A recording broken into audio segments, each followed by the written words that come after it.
Well, Chinook salmon season has started, and man, look at the boats out there. Got boats everywhere.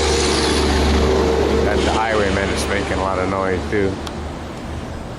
But yeah, there's boats everywhere. And we got a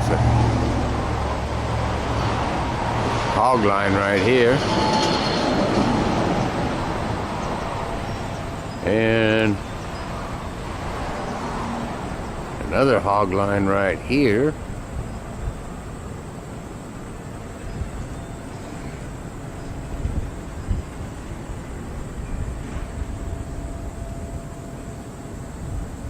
And another one right in there.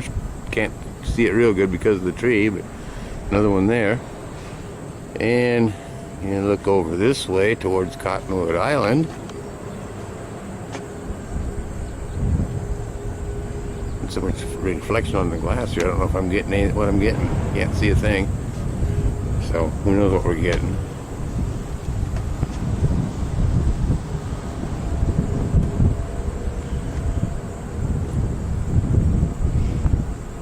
But anyway, more boats out there.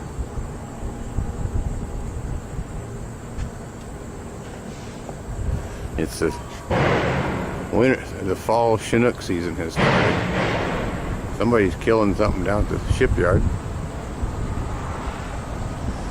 So anyway, it's officially fall Chinook salmon season, and from what I understand, the season is quite good. They've been catching a lot of fish.